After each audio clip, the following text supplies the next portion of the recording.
In Titus 2, older women are commanded to teach what is good so they can help younger women love their husbands and children. On today's show, you'll hear from older women who will share timeless, relevant biblical wisdom and personal, profound life experiences to help answer your questions and teach what God says is good so you can be the wife and mother you were created to be.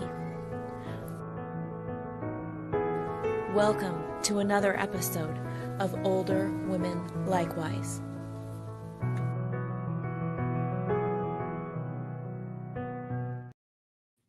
Good evening. We are so glad to welcome our viewers and those who are listening as well to the program tonight. We are so happy to have you with us. Tonight we're going to be talking about friends for a lifetime.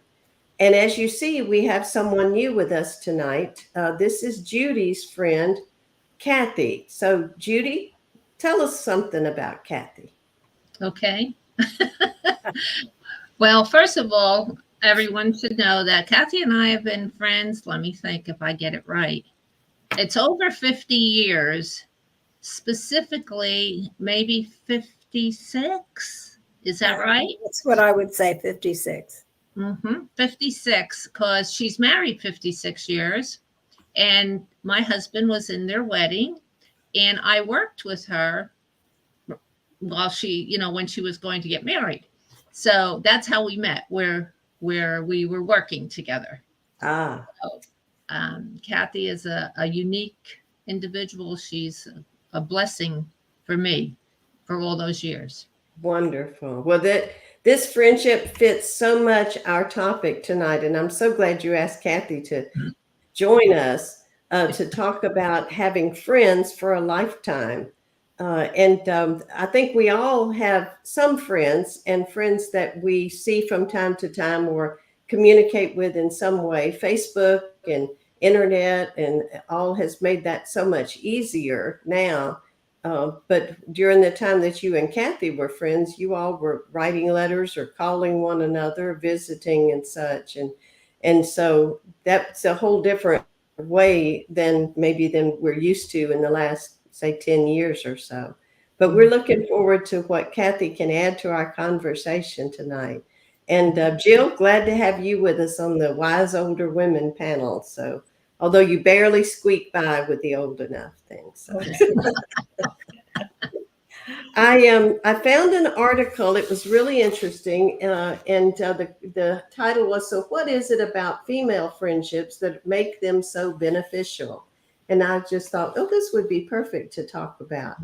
That we always think of having friends from all around, young and old and male and female, and our kids and their friends and so forth. But we want to talk tonight particularly about female friendships, other women that we are friends with, and why is that really good? Why is that a really beneficial thing?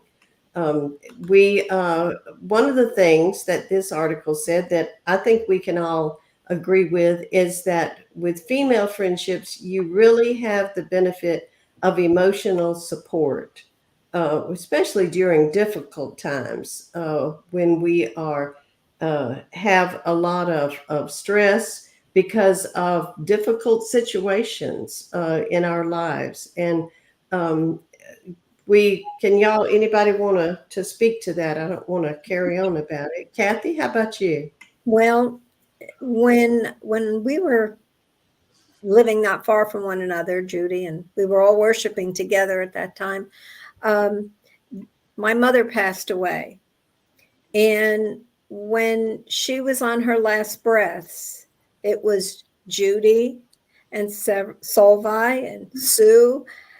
They all came. They were all there for me. And I think that obviously my husband was there, but having those other ladies with me at that time, sharing that experience was very, very, very beneficial to me. Mm-hmm. Yeah. Jill? I was just going to say, another woman can understand you emotionally sometimes better than your own husband. No matter how close you are, sometimes men just don't get how emotions affect women. And it is a little different. We're just built a little different in that way. God made us different because we're to complement our husband rather than mimic him. And so it really does help in those tough times to Yeah. just know somebody understands how you feel. Judy, any thoughts? Well, my thoughts would be similar.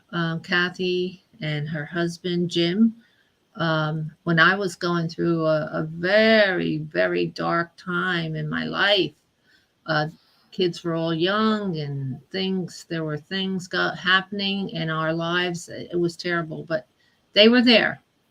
They were there all the time. They were there, no matter where we were, um, physically. Yeah. They were there all the time, and it was, it really helped because there, the closeness you feel, you just want, you just know that they are sincere in their being there. It's for no other purpose, because they love you and they want to support you and help you get through what you're going through. Yeah. One of the things I found when I was having a bad time was that my mother would talk with me about it endlessly. just would talk. My daddy finally said, "I think that's enough. I think we talked about this enough." And we said, "Okay, yes, sir, we'll." And so mother would say, "Come over here and we'll talk." But she would just talk and talk. And because I think women have a much greater need to talk things out, to really keep on checking each other's, how are you feeling about this? What are you thinking? And I just, I don't know. I think that men they want to fix it. And if we can't fix it, we just need to leave it alone. But women are very happy just to talk and talk as long as you want to talk. And that's one of the things we mean by that emotional support. Not only is it the physical support, but just that emotional to help you to get things out. I find, and this article also talked about how that emotional support will help to reduce stress, and that it will improve your mood, and that oh good, there it goes, lower risk of depression, because things can happen that can really cause you to be depressed and to have some depression. We have a comment from Debbie Watkins who says, "Women friends understand our joy in a different way than our husbands do." Anybody have a thought on that? Well, I think go ahead, Jill. it's an emotion. Go ahead, Judy. Yeah. I was just going to say, going back to what you said, Jill, with regards to women versus men, it's so true. And what our Debbie here is saying, we're built different, we're made different, and so we react different. We react different, and we tend to be more emotional. We really do. And it's okay, because especially with someone who is of the same sex as you're female, that's going to understand, because they probably have been there at one point in time also. So yeah, I agree with what Debbie's saying there. Yeah. Jill? Yeah. And I just want to bring up our biblical example of women's friendship that it probably came to everybody's mind right away is that Ruth and Naomi. Right. And even though they're different ages, and they weren't strictly friends, they were related by marriage. But, Naomi lost her husband, Ruth's father-in-law, and she saw her go through that. We don't always think about that, but she saw how Naomi reacted when she went through it. So I'm sure that helped her when it was time that she had to go through the same thing when her husband also died. And I can just imagine that the way we see that Ruth supported Naomi would have been reciprocal, that Naomi would have supported Ruth when she had to go through things that were difficult to understand and deal with. Right. Yeah. I did think about Ruth and Naomi, and I thought, there had to be a deep, more than mother-in-law versus daughter-in-law thing. They must have really connected, and I think part of that was our Lord and Savior, because she ends up staying, true to the one Lord. Uh, Ruth does. So that's part of it. But I think they did have a strong friendship too. I think their friendship carried them along with the Lord, and just who they were, And I like the part that older versus younger. So, Yeah. you don't have to be the same age, or you don't have to be within the same group. An older woman can relate because we've been there. A lot of times people don't think that's true, or kids. They're like, "Oh, you haven't been there. You're so old. How could you have been there?" But it's true. It's true, and so that's something to kind of keep in mind too, that we can be of benefit to younger people, and we hope that we are also. Yeah. And Yeah. the other way around too, I know now in my new situation, because we've recently moved, I'm making a whole new set of friends, and they're all younger than me, but I can always learn from somebody, Yeah. and I can always benefit from their kind words and their uh, thoughtfulness. So don't rule anybody out as a Right. possible. Right.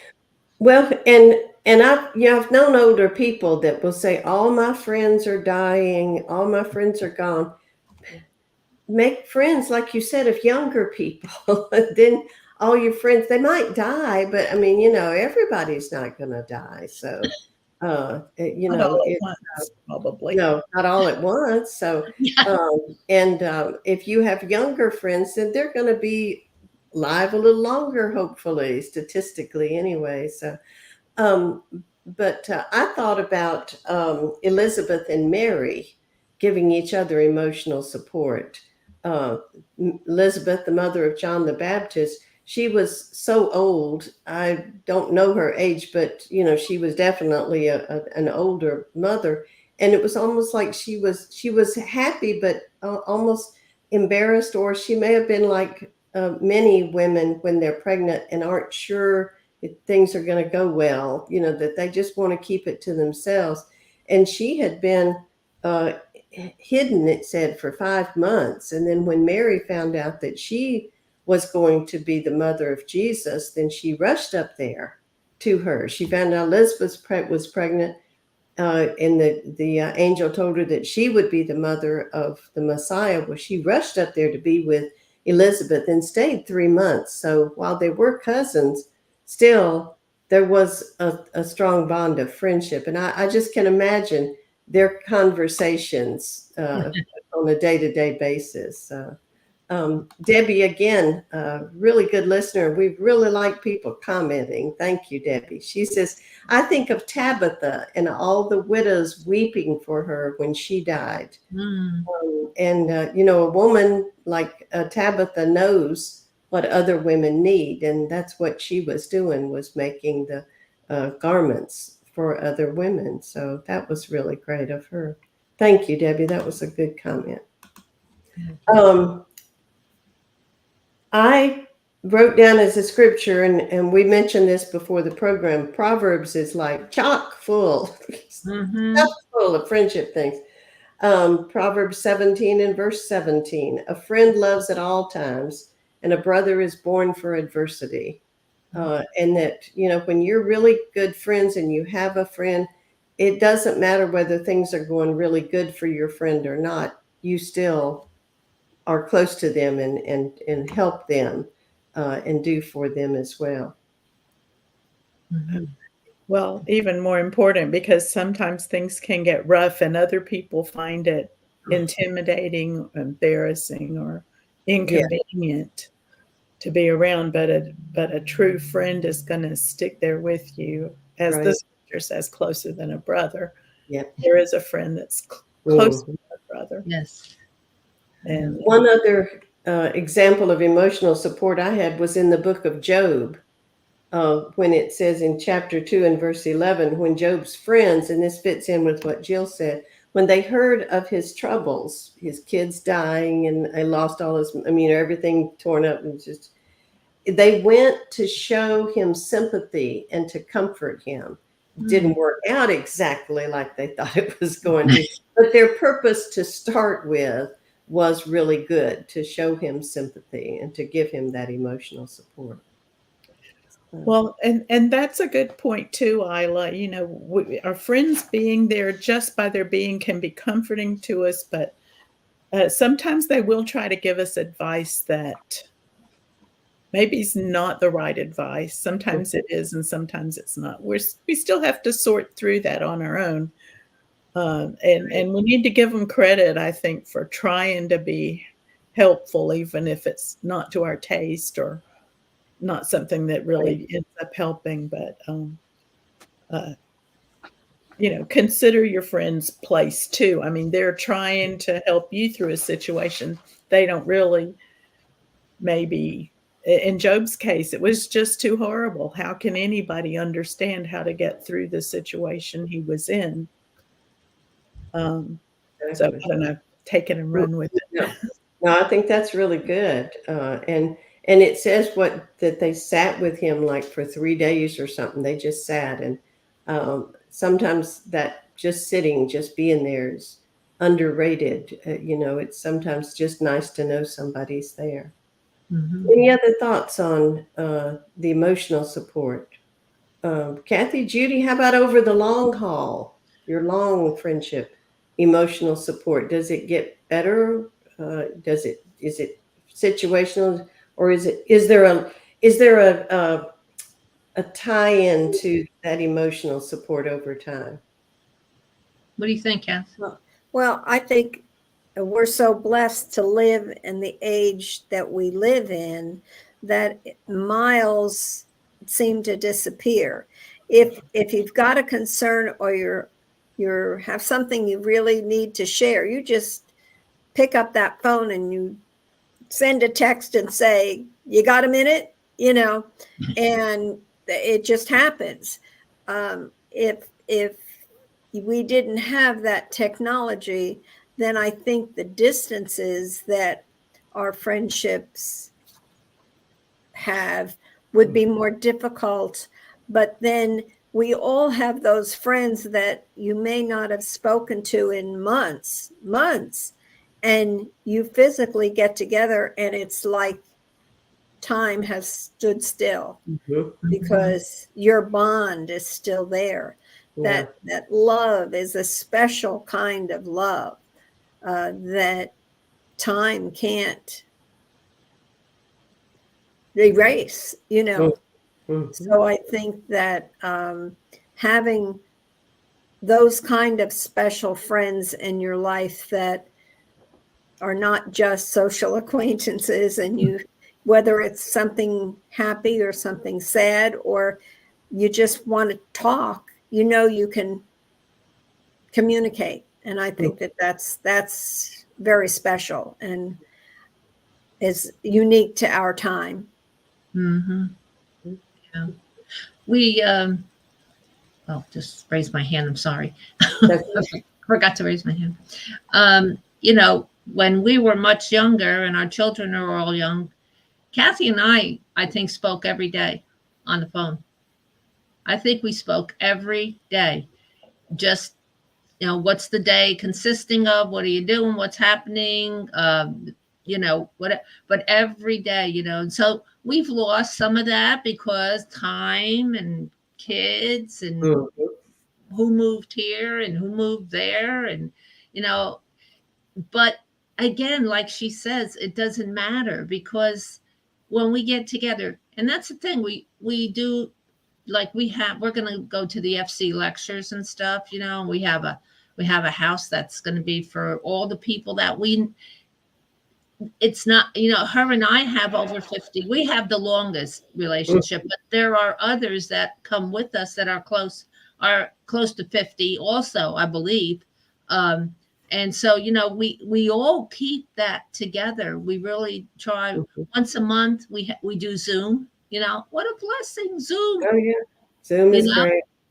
Oh yeah, love Zoom. Look at this. We've yeah. got a South Carolina person on, North Carolina. Yes. So South. North. you're South and you're North. Oh, Yeah. okay. Oh, Yeah. Yeah. Yeah. Neighbor. North and South. We got them both. You Yeah. know, and here we are. The rest of us is such. So we need to really look at that. What a blessing Mhm. that we Oh can yeah. keep our friendships Mhm. going. You know. Right. And it takes some effort to keep a friendship going a long, long time.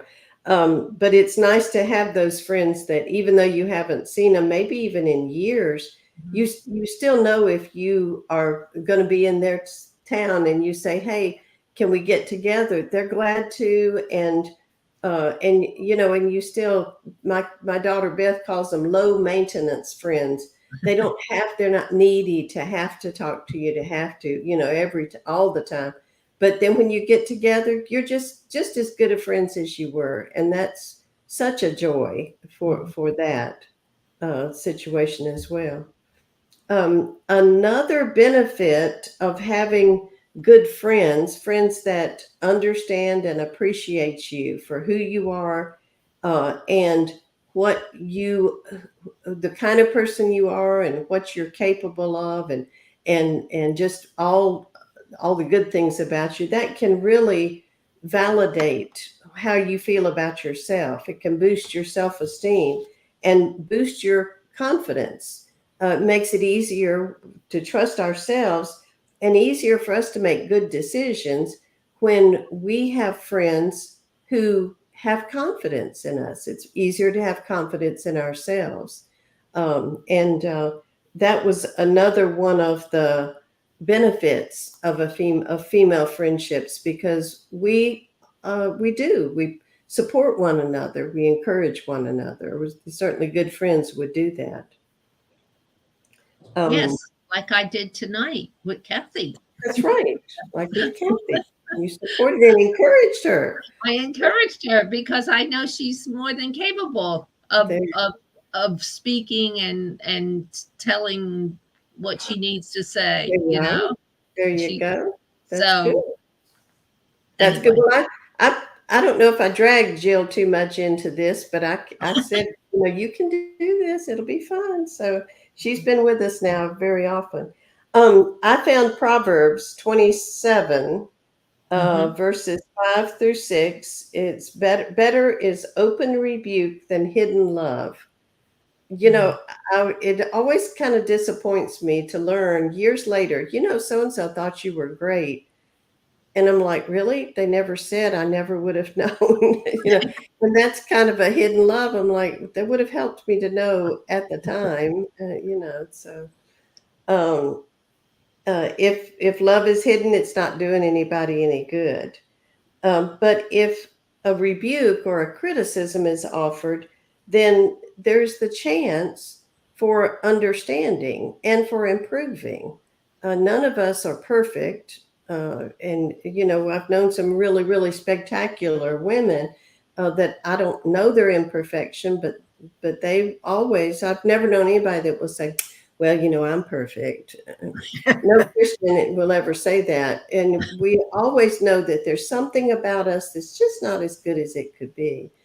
But when you have that friend who is just supporting you and encouraging you, it's so good. It's a validation is the word that this author of this article used. Do you find that? You want to speak about that, Jill? I was going to say, you know, a real friend's going to tell you, you know, you can do better. You can do this. Mhm. You know, maybe they need to tell you what it is you need to do. Maybe you're not sure how to do it, but they will let you know it's doable. You can do it.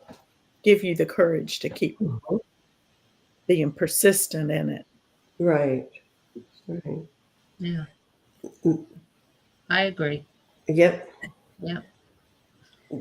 The example I thought of was Nathan and David, King David, and Nathan the prophet. We don't necessarily get an indication that they were friends in what we would call a friend way, but they had known each other for many, many years. And when David sinned with Bathsheba, David was rocking along and he was just, okay, I got it all hidden. I got it all worked out. Nobody knows anything. But Nathan, the Lord gave him the message, and Nathan went to David. And even though Nathan knew this is what the Lord wanted him to do, it must have been hard for him to tell his friend, you've done this terrible thing wrong. And we want to just kind of, well, maybe it's not that bad, maybe it's not so bad. But Nathan, he advised him, he continued to advise David, even right at the end of his life, when he helped him with getting Solomon named as king when another one of his sons was trying to take the throne. And I just, it's just the encouragement of our friends can really be such a great help to us. We have a comment that we talked a little bit about before the show, Marcia. Marcia Gray Patterson says, "What do you think of David and Jonathan?" I think you guys had brought up David and Jonathan too. What do you think about their friendship? What do you see there? Well, it certainly was strong. I believe it's, I'm not quoting per se, but that Jonathan they were knitted to each other. It was, and he loved him. Jonathan loved David, or David loved Jonathan, either way, as he did his own soul. And they were knitted together. I mean, that's how close that relationship was. I don't know that you can get much closer than that. And and they, so yeah, I think that's a great understanding of a friendship right there, for sure. Yeah. It's really good. And you're only going to have one or two friends like that, maybe, if you're lucky enough in your lifetime. It's like they thought the same. They even though they had to be separated, that was when you really saw that that it was necessary for them to be separated.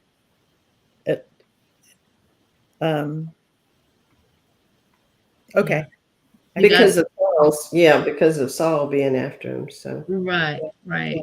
They still acted in one another's interest when they got the opportunity. Right.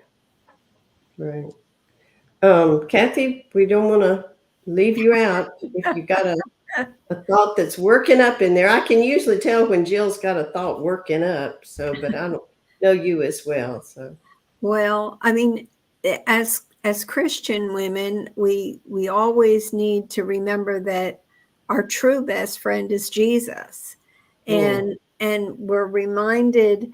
I think it's in John that no greater love has anyone than to give up their life for you, and he is our best friend.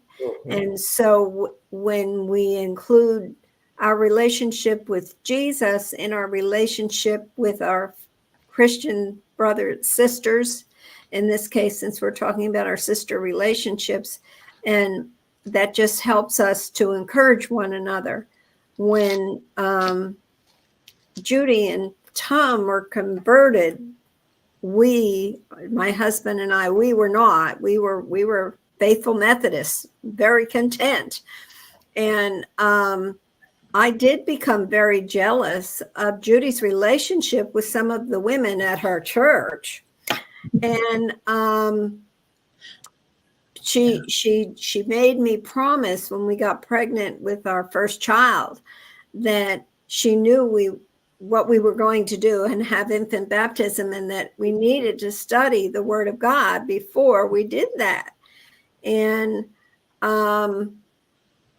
it got to the point where I, at one point, told her, I don't want to hear about your church anymore.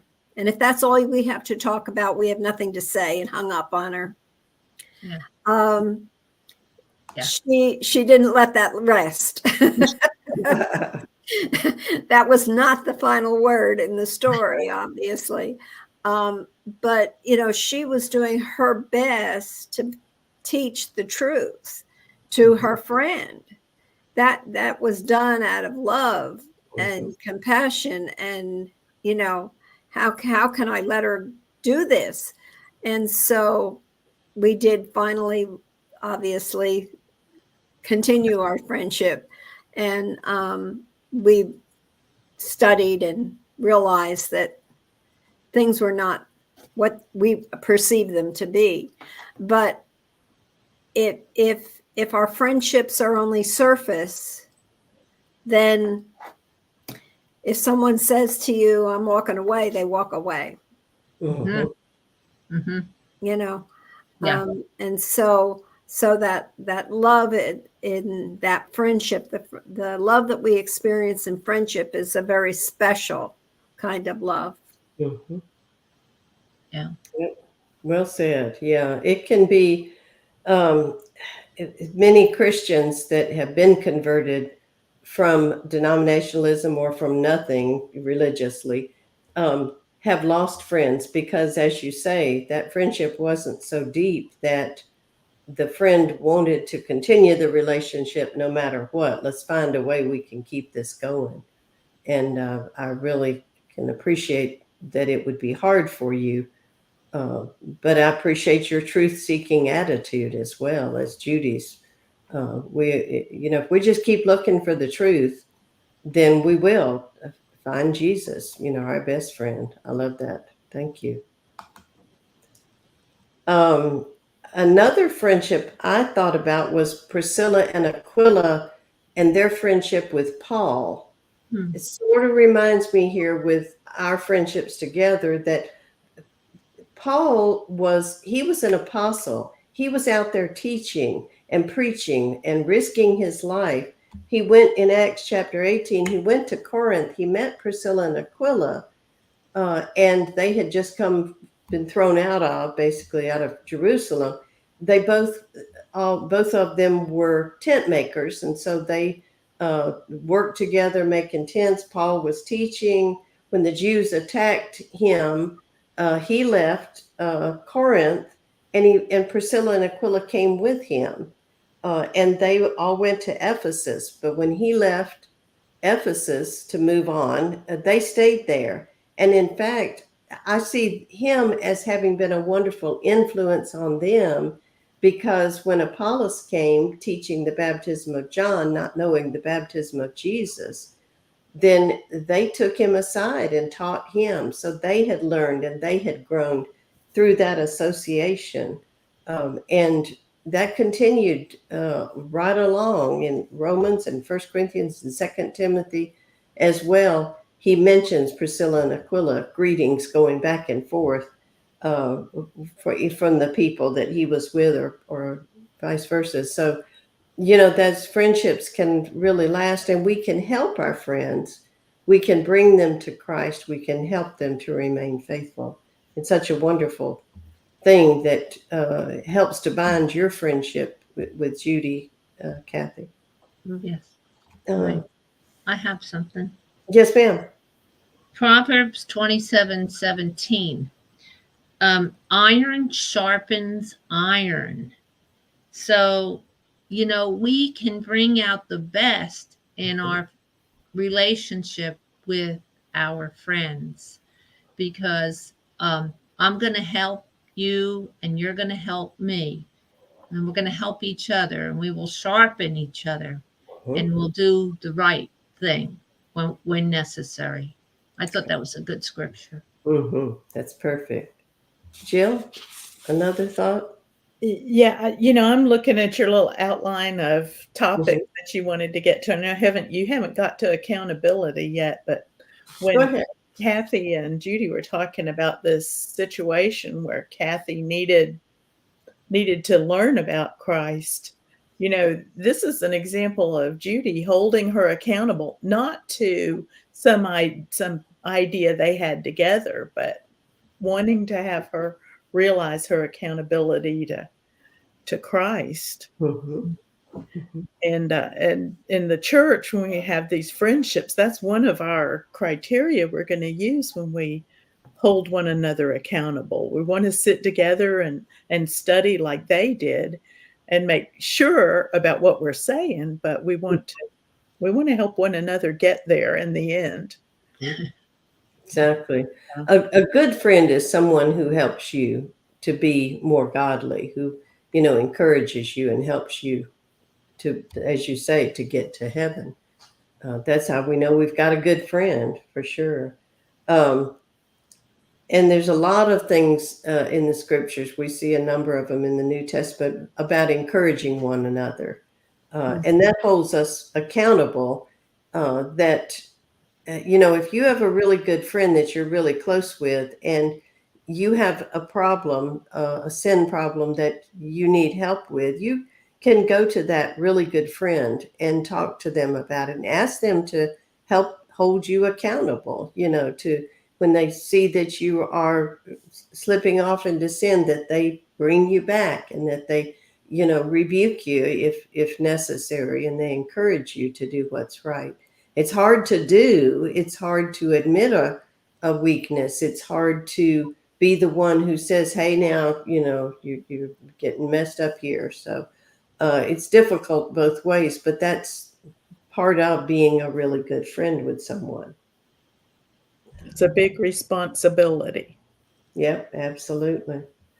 Um, it is, let's see, Psalm 141 and verse 5 and this is, it's more than this. So when you found that verse, you'll say, well, it says more than that. But these were the ones that the thoughts I wanted to bring out. Let a righteous man, and it says some more, and it says, but rebuke me, it says, let a righteous man rebuke me. It is oil for my head. Let not my head refuse it. When our friend calls us on a sin or tells us we're you're getting in a dangerous spot or something, we need to appreciate that. And because that's hard to do, and that confrontation is difficult for many women, and we need to appreciate that they're trying to help us, and just take that in the spirit that it's offered, and to even, sometimes it makes you mad to think they saw me doing something wrong, or they see this weakness in me. But we have to work on controlling that anger so that we can look inward and see, is this true? Am I doing something I ought not to do? And a good friend will help you with that. Absolutely. Yeah, and like Kathy was saying, it may disrupt your friendship momentarily until you can process all of that and come around to deciding on your own, oh, my friend was right about that.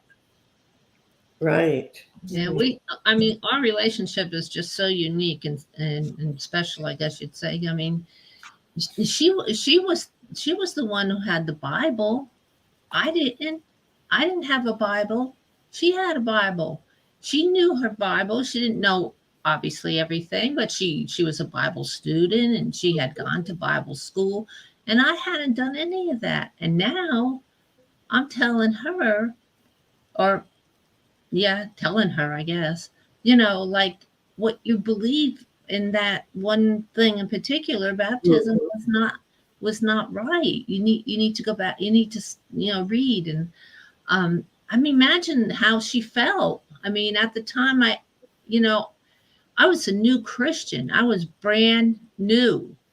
I didn't really comprehend all of what I was doing, saying, or whatever either. I just knew that that particular issue was one that needed clarification, you know? And, but when I think about it, her, I, it must have been awful for her to think, who are you to tell me? I'm the one who gave you my Bible so you could go to Bible study. You know, Yeah. you didn't even have a Yes, Bible. You know, he lent you a Bible so you could go to Bible class, and now here you are telling her she's yeah, doing wrong. Oh, yeah. exactly. So, boy, I'll tell you, if you ever, here's a friendship that has been through a lot. Mhm. Yeah. Well, I think we'll skip along so that we don't tire our audience out. But I did want us to talk some about how do you cultivate and strengthen your friendships with other women, particularly whether they're Christians in your congregation or Christians you've known, or if it's other women that for whatever reason you're friends with. How do you keep that friendship going? What are some ways, long distance or even close by? Mhm. Jill, you have a thought on that one? Yeah, I've been tossing this one around all week and thinking about it, but I don't know, because I don't have a lot of really, really, really. You're probably my closest friend, even though not close. But I mean, I have my sisters; they're not near me either. I've always taken that scripture that says, you know, you're not to be a busybody, you're to be a keeper at home, and I've tried to do that and stay away from gossipy things and uh, stuff. So I probably could have done more to keep some of my friendships going. Um, I'm sure I could have. We used to write letters all the time. Now I don't write letters to people, and Yeah. um, so I probably need to call them more. And Yeah. That's me. I know that there are things that you can do, and I just get busy with other things that I am doing, and I don't. But Judy and Kathy are telling us some really good things, keeping in touch with one another and getting together regularly, so, whatever. so I planned to come and just listen to what good advice you guys Very had, good. because Very I good. consider myself a poor example. Yeah. Did you have something, Kath, or no?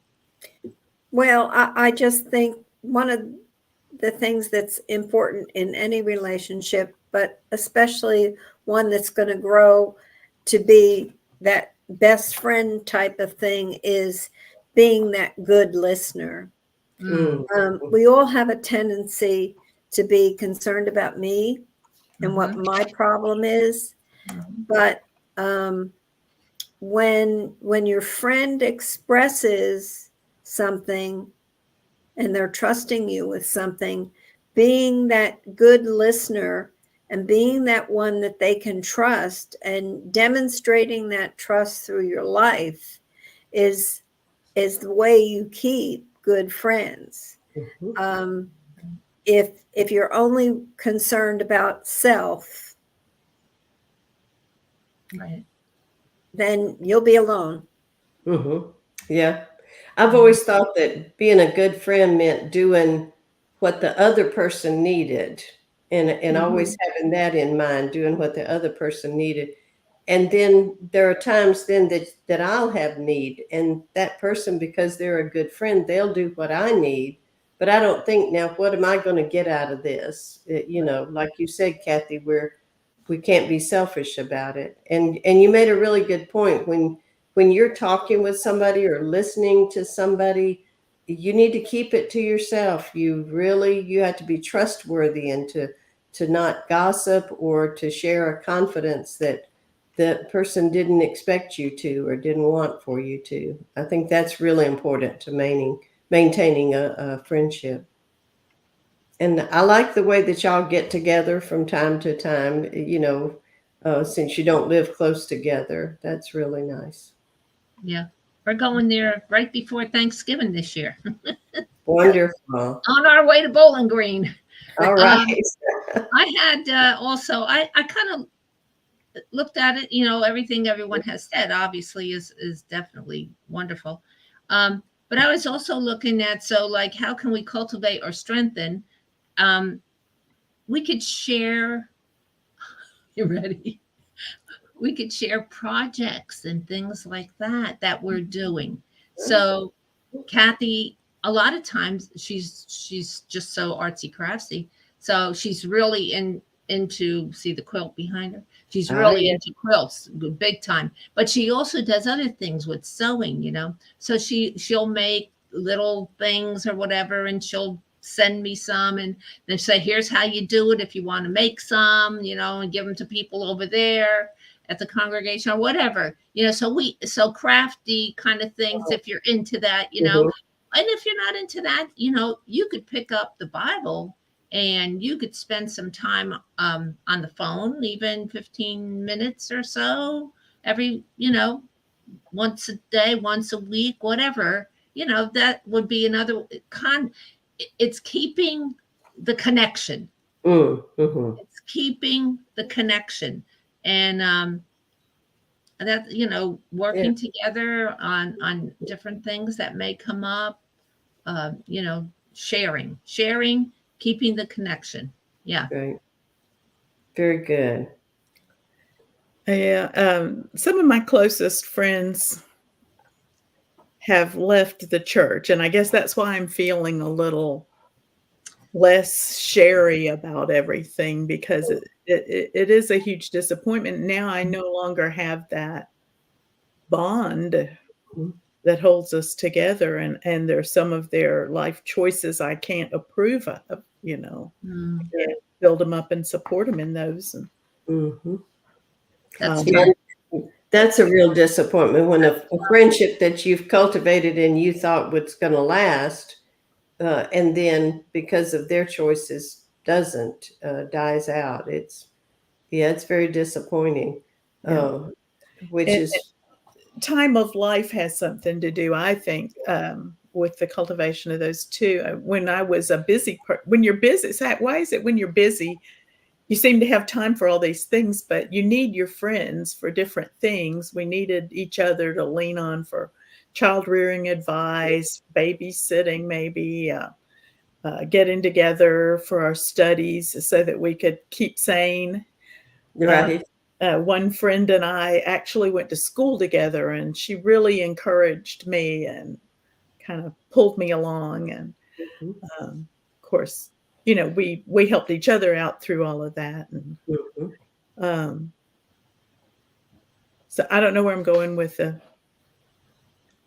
end of that discussion, but there are certain times in your life, and I would say to the younger women, you know, keep these things in mind. Mhm. It's you form friendships when you have children regarding the children. You Mhm, know, if they're when mothers of special needs children have a special bond, uh, Hmm. because they're helping one another, they're really encouraging one another, they're sharing that experience. Then as we get older, you know, we have different experiences, and you know, we just have different ways of bonding with others. I find as I get older, I know that I've got a lot less time to live than I've already lived. You know, Tommy, the preacher that we all know, he says, when you can take your age and double it and you're not going to live that long, you're old, he says. That's a sign that you're old. So, you know, you don't have as much. I want to get right to it. And I either want to be friends with somebody and really be able to be a friend, or else I want to be an acquaintance. And that's, you know, I want it to be kind of identified. I don't feel like I've got a couple of years to let it, you know, grow a little Develop. bit. So, yeah, I need to know right away, is this worth my time or not? Which I think is an old age thing.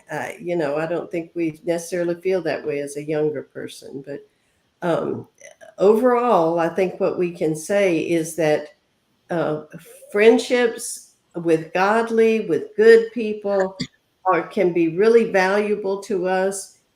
It can be those, they can really help us spiritually, they can help us physically, and they can really help us emotionally. And so choose friends wisely, and those friends that are worth having, hang on to them, you know, and just keep them and keep them strong and keep them close to you, and do all the things to help that friend, to do for that friend that she's going to do for you. And you'll be like Judy and Kathy, unless Kathy's mad with Judy after tonight. They're going. Nah, she's not.